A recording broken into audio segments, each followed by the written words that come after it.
दृष्टि आईएएस के audio article programme में एक बार फिर से आपका स्वागत है। मेरा नाम है सपना कुशवाहा। आज का हमारा आर्टिकल भारत में गरीबी विषय पर आधारित है। यह आर्टिकल सामान्य अध्ययन प्रश्न पत्र 3 के अर्थव्यवस्था खंड से जुड़ा है।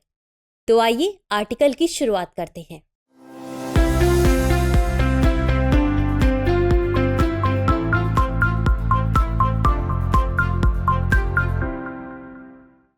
गरीबी एक ऐसी जटिल और व्यापक समस्या है जो दुनिया भर की सरकार और शासन व्यवस्था के लिए चुनौती बनी हुई है।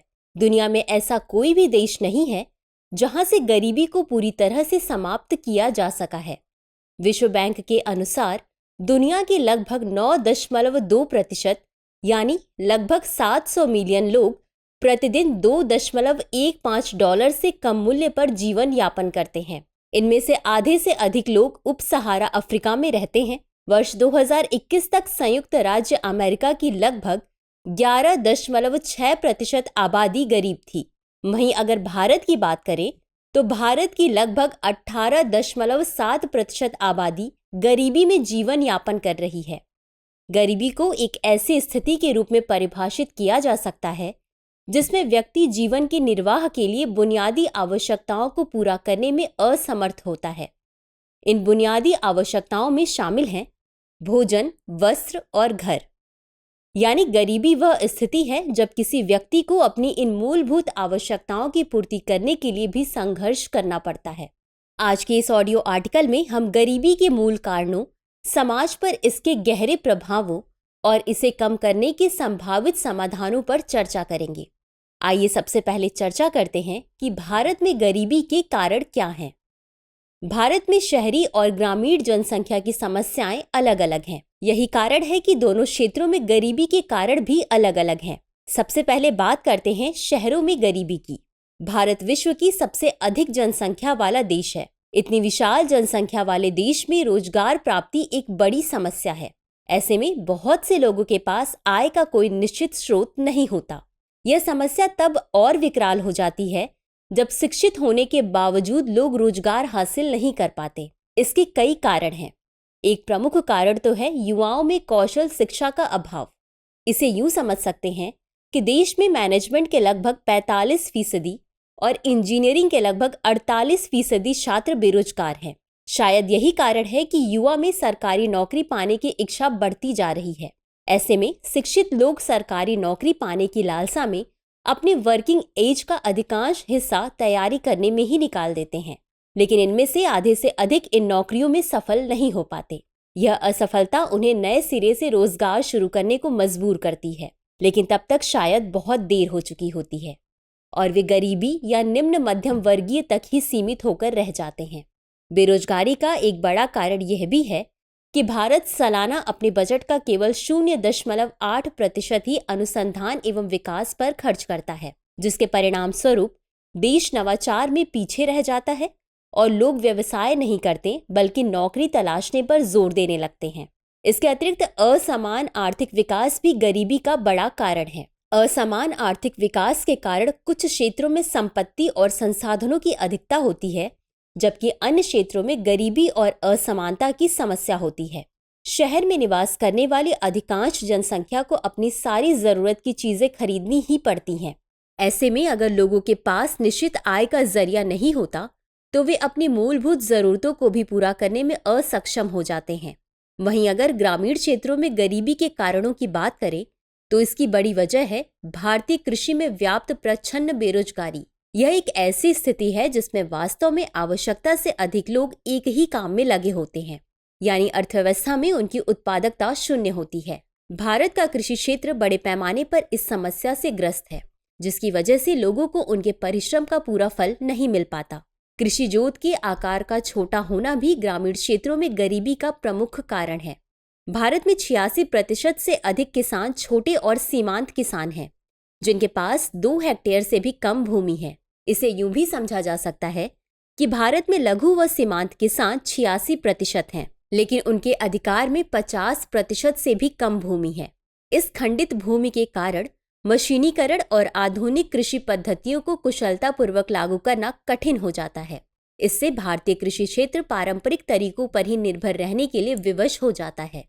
ऐसे में समय के साथ ग्रामीणों की आय में वृद्धि नहीं हो पाती, फलतः वह गरीबी के दुष्चक्र में फंस जाते हैं। ग्रामीण क्षेत्रों में गरीबी का एक प्रमुख कारण यह भी है कि गांव की एक बड़ी आबादी दैनिक मजदूरी में लगी होती है। या तो वे दूसरे के खेतों में काम कर रहे होते हैं या किसी और तरह की मजदूरी कर रहे होते हैं, जैसे कि बढ़ई, रंगाई पोताई आदि जैसे काम। लेकिन इन सब कामों के साथ दिक्कत यह है कि ऐसे काम वर्ष भर नहीं होते रहते। यही कारण है कि गांव की एक बड़ी आबादी को मौसमी बेरोजगारी का सामना करना पड़ता है, फलतः वे गरीबी से कभी निकल ही नहीं पाते। कौशल के अभाव के कारण भी लोगों को निश्चित रोजगार नहीं मिल पाता। स्थानीय और कुटीर उद्योगों का लोगों के बीच घटता महत्व भी देश में गरीबी की एक बड़ी वजह है, जबकि ये उद्योग देश में बड़ी संख्या में लोगों को रोजगार मुहैया कराते हैं। इसे हम यूं समझ सकते हैं कि उद्यम पोर्टल के अनुसार भारत के 80.16 लाख MSME में 6.36 करोड़ लोगों को रोजगार मिला हुआ है। लेकिन आज के समय में ये MSME बहुत सी चुनौतियों का सामना कर रहे हैं, जिस कारण रोजगार होने के बावजूद लोगों को समस्याओं का सामना करना पड़ रहा है। इसके अतिरिक्त भारतीय समाज में व्याप्त लैंगिक असमानता भी गरीबी के पीछे जिम्मेदार है। 2022-23 के आंकड़े बताते हैं कि भारत में महिला श्रम भागीदारी मात्र 30.5% है। महिलाओं की कम श्रम भागीदारी के कारण पारिवारिक आय में इजाफा नहीं हो पाता। तो चलिए गरीबी के कारणों को जानने के बाद अब जानते हैं गरीबी का लोगों के जीवन पर क्या प्रभाव पड़ता है। गरीबी का सबसे प्रमुख प्रभाव तो यह है कि इससे लोगों का जीवन स्तर नकारात्मक रूप से प्रभावित होता है। उनका जीवन स्तर बेहद निम्न श्रेणी का होता है। लोगों को पेट भर भोजन तक नहीं मिल पाता, या मिलता भी है तो वह शरीर की सारी आवश्यकताओं की पूर्ति करने के लिए पर्याप्त नहीं होता। फलतः वे भूखमरी और कुपोषण का शिकार हो जाते हैं। इससे उनके स्वास्थ्य पर प्रतिकूल प्रभाव पड़ता है। अक्सर वे गंदगी और संक्रमण भरे क्षेत्रों में रहते हैं, इससे भी उन्हें स्वास्थ्य समस्याओं का सामना करना पड़ता है, जबकि गरीबी के कारण स्वास्थ्य देखभाल तक उनकी पहुंच सीमित होती है। ऐसे में उनकी बीमारी और मृत्यु दर में वृद्धि होती है। इसके अलावा कम आय वाले परिवार के बच्चों के नियमित रूप से स्कूल जाने की संभावना कम होती है। अगर वे स्कूल जाते भी हैं तो कम ही उम्र में वित्तीय बाधाओं के कारण स्कूल छोड़ देते हैं, जिससे गरीबी का चक्र कायम रहता है। गरीबी से त्रस्त लोग कभी कभी उच्च स्तर के अपराध और हिंसा कार्यों में भी संलग्न हो जाते हैं, क्योंकि अक्सर आर्थिक हताशा व्यक्तियों को अवैध गतिविधियों में शामिल होने के लिए प्रेरित करती है। आइए अब जानते हैं कि गरीबी के बारे में आंकड़े क्या कहते हैं। संयुक्त राष्ट्र विकास कार्यक्रम यानी UNDP ऑक्सफोर्ड गरीबी और मानव विकास पहल द्वारा जारी वैश्विक बहुआयामी गरीबी सूचकांक या MPI 2023 के अनुसार विश्व स्तर पर 110 देशों के 6.1 अरब लोगों में से 1.1 अरब लोग बहुआयामी रूप से अत्यंत गरीब हैं। MPI आधारित गरीब लोगों में से आधे यानी 566 मिलियन 18 वर्ष से कम उम्र के बच्चे हैं। सूचकांक के अनुसार बच्चों में गरीबी दर 27.7% है, जबकि वयस्कों में यह 13.4% है।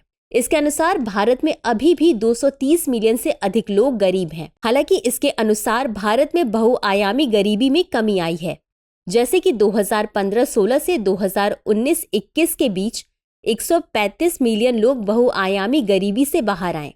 देश में बहुआयामी गरीबों की संख्या में 9.89% अंकों की उल्लेखनीय गिरावट दर्ज की गई, जो 2015-16 में 24.85% से घटकर 2019-21 में 14.96% हो गई।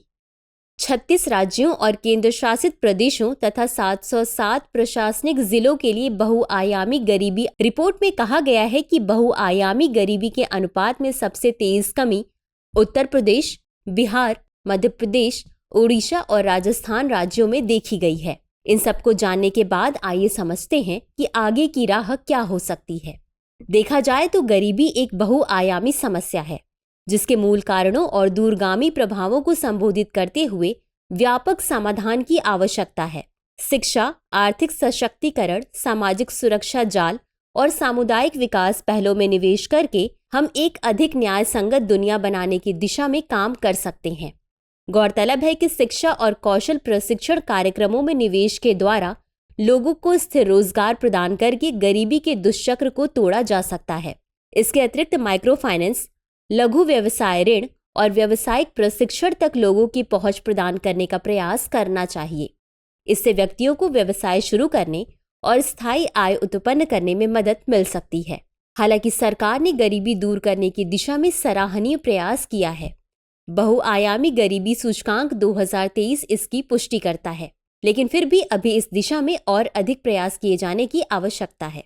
तो चलिए व्यूअर्स, चर्चा को विराम देते हुए नोट कर लेते हैं आज का सवाल। भारत में गरीबी के बहुआयामी प्रकृति पर चर्चा करते हुए इसके कारण बताएं। साथ ही उन सरकारी नीतियों और पहलों की चर्चा करें जिसने भारत में गरीबी को कम किया है। तो व्यूअर्स, आज के लिए बस इतना ही। मिलते हैं अगले एपिसोड में किसी नए टॉपिक के साथ। तब तक के लिए शुक्रिया। डियर व्यूअर्स, अपने एग्जाम की तैयारी को और बेहतर करने के लिए हमारे चैनल को लाइक, शेयर और सब्सक्राइब करना न भूलें।